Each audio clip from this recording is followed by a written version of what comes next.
So my name is Ndapewoshali Ashipala. I work for the Resilience Association of Namibia. Ordinarily, I'm the operations manager, and right now I'm acting as the director. So my overall impression of the conference thus far is that it's been very intensive, very multifaceted, and I appreciate the amount of time the conference organizers went to ensure that every single aspect of education, and of course, with my interest being in heritage arts and culture, has received the amount of priority that it deserves. Okay, let me push you further. You were talking about Dr. Kodumo when you talked about the Zula boys. Uh, So it was interesting for me to especially receive and digest a lot of these statistics and the concepts around education. I do of course know, and I think the majority of us at this point know that there are more female graduates than there are male graduates. But the reasons why I found a bit startling. I think it is important, and that's one of the things I also did appreciate about this work, about this conference, is zooming in on the boy child and the performance of the boy child and the reasons behind the ill performance of the boy child. Um, I'm going to take it away with a lot of, I'm going to think about it for a while, ponder on it for a while, and see how that is also related perhaps to our cultural norms and heritage practices, arts, etc. What is acceptable, what isn't. There was a session today in which one of the speakers actually asked about particular like gender roles relating to arts and culture and education. And I think that's a big conversation that is to be expanded on. And we won't really find, I think, in this 3, 4 days, maybe the solutions, but it's a very good point to start the conversation. so I think you cannot remember me, but I interviewed you when we turned 15. I think in the past 30 years, we have actually, as Namibians, established an academic base, an internal academic base. I'm very proud to say that I realized that we can also do our own research, we can conduct our own research. We did comparative analysis to set the scene for ourselves. Right. If I compare the attendance of this conference with the one in 2011, I think this one is more representative, more grassroots, in the sense that we have more Namibians talking about Namibian education, arts and culture than it was the case in the past. And we are shaping our future ourselves. And that's one thing I can applaud the Ministry of Education, Arts and Culture for. And also the Ministry of Higher Education, the involvement of all the state-owned enterprises in the education sector, their participation is also very pleasing to me. Okay, you want to touch on what Professor Matengo was talking about, professionalism? Is that right? The professionalization of the education sector, of actually the teaching profession. My take is that, you don't need the teacher to be licensed in order for you to get the results. At this point in time, we have the Education Act 16 of 2001, and it has got regulations in terms of the code of conduct for teachers. But even before that act, by the time when I became a teacher some 40 years ago, we were inducted in the teaching profession by community expectations. There were unwritten rules as far as the code of conduct of a teacher is concerned. For example, you are expected to be involved in sport activities in the community, in the religious programs in the community, and the way you behave yourself in the community was also regulated by the community members. In some way, because of the fact that some of us are regarding ourselves as more educated, we stop listening to the school committee members, the leaders in our communities, and so on.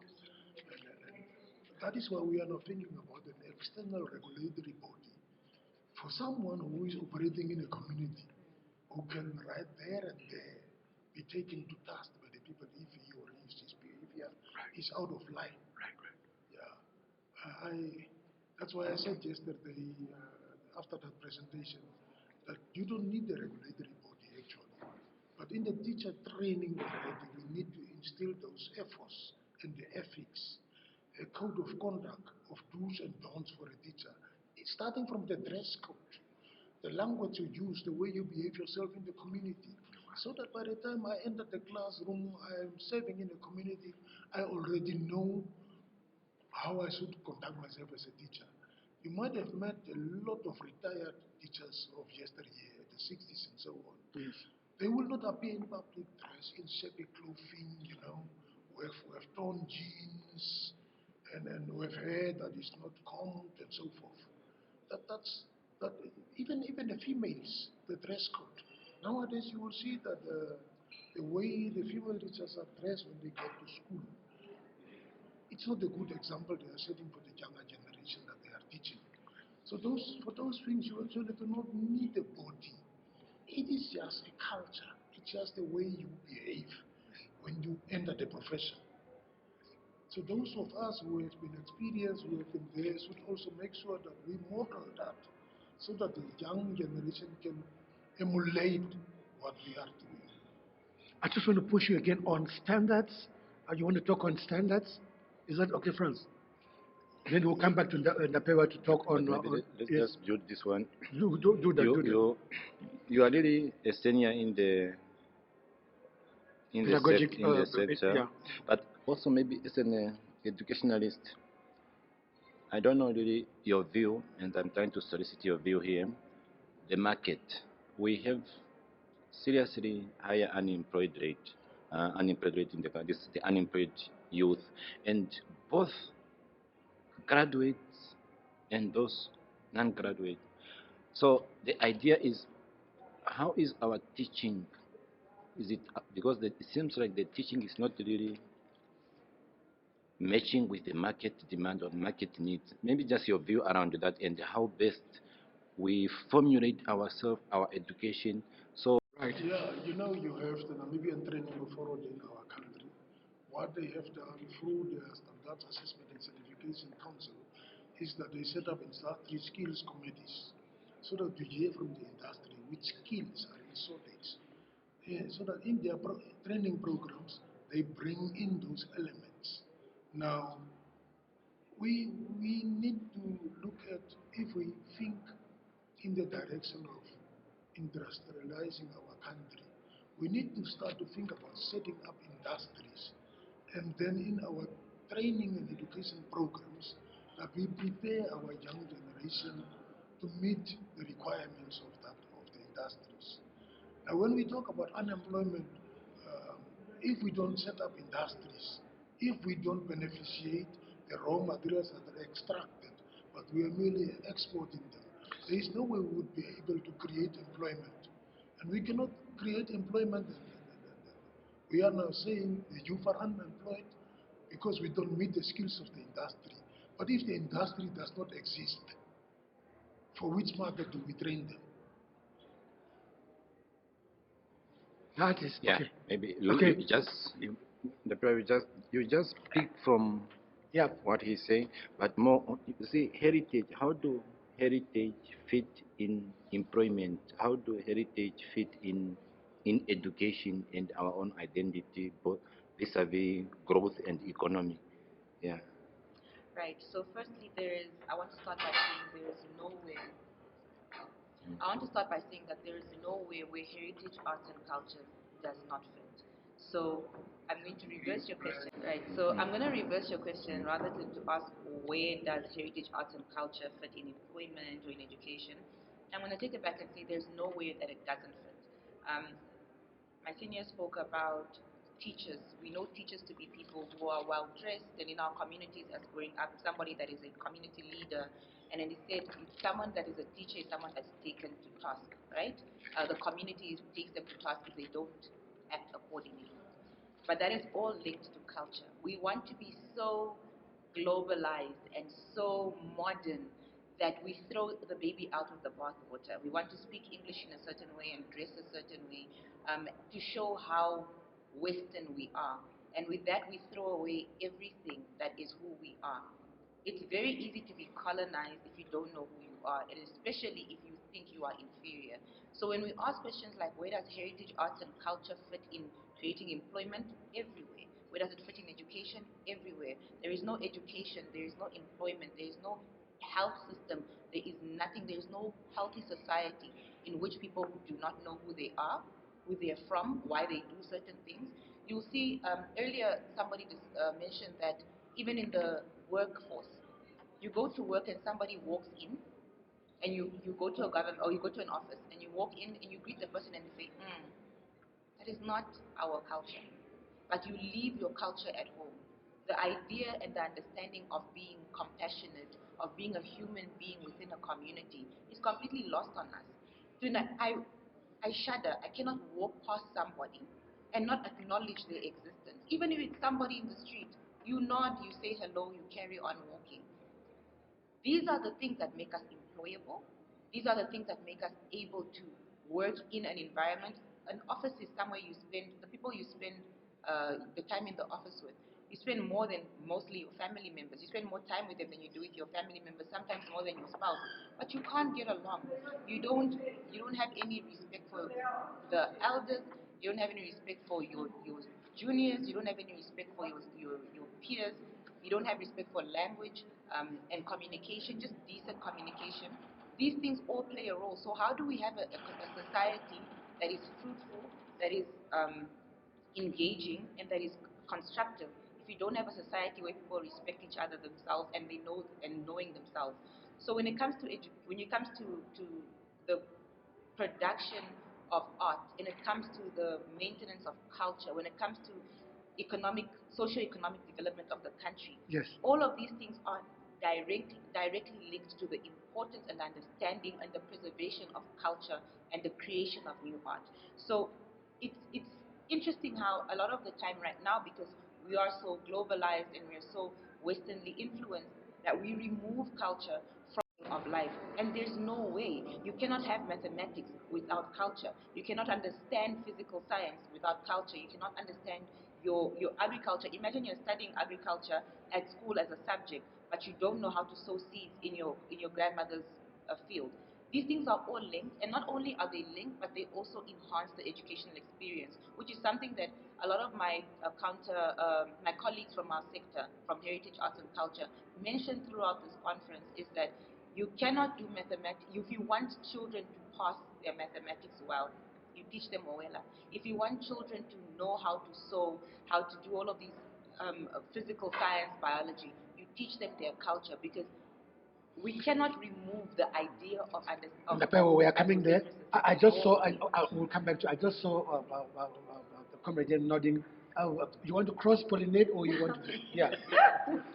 Yes, no, it's good. I agree with what she's saying, but one aspect that we as Namibians lose sight of is wherever you go in this country, starting from Uganda or Rundu, you will find sculptors and artists from Zimbabwe and so on. They create artworks which they are selling.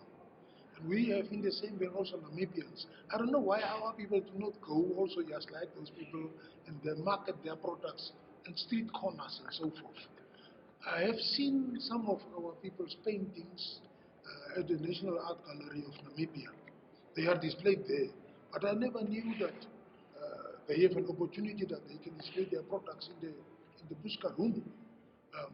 But you will see that the Zimbabweans everywhere in Keetmanshoop, as you enter the town of Keetmanshoop, they are there. So somehow we need to start to copy what others are doing. They are selling their products here. They are producing those products with wood that they either import or that they find here in our country. And you've got a lot of sculptors in the Kavango region. I know. Yeah.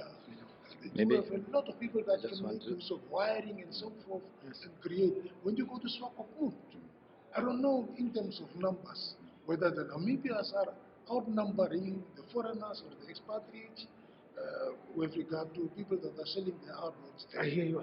Yeah. So that there is a way in which you do, number one, we need to encourage our people to start to display their products.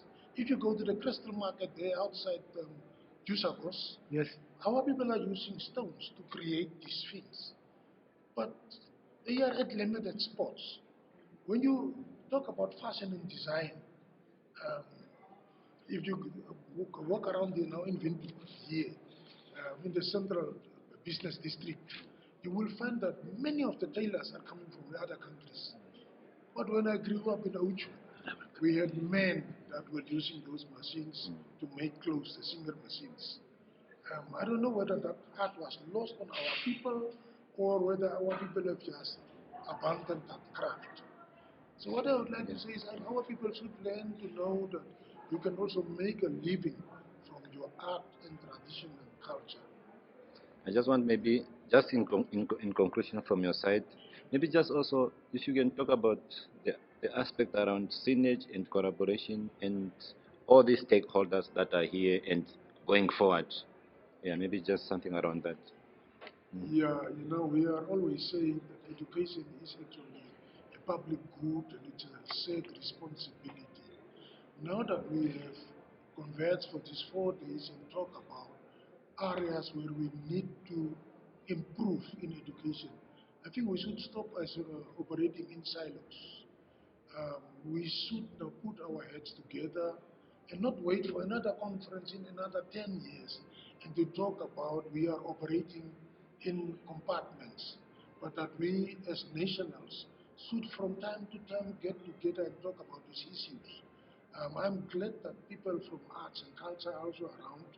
Um, we do not have in our schools teachers that can do drama or integrated performing arts or teach our children how to do weavery and so forth.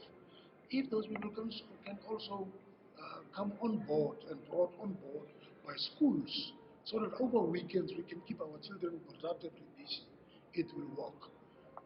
The other synergy is the mismatch between the subjects for which teachers are trained by the universities and the teacher training institutions and what we need in schools. If we can also start to close that gap. And I'm especially impressed by having young people that are talking about things that where there are gaps that we can fill. Because when I was growing up, we did not have educational conferences and platforms like this. We had a prepared recipe that all of us had to follow. But now you are involved, and I'm glad that you are taking this opportunity to also make an input because the tree that we are planting today is a tree for the future generations to enjoy the shade of. Yes, Ndapewoshali, also just also in conclusion from your side, just your takeaway from the conference. Just yeah. Okay, so I think I just want to add on to what my elder was saying is that the one thing we need is synergy. There is no way we are a community, Namibia is a community. There's no way any industry, and not only within the industry of education, arts, and culture, but there's no way any industry can work, can be impactful without the collaboration of other industries. We cannot talk about education without the different industries and individuals that are responsible for making this happen. So I think my wish more than anything from this conference, and that is the energy that I have received, is that we have all gathered here and we have all decided to truly take this on. Education in Namibia, arts and culture in Namibia, and create a better Namibia for our future generations, and also starting with ourselves.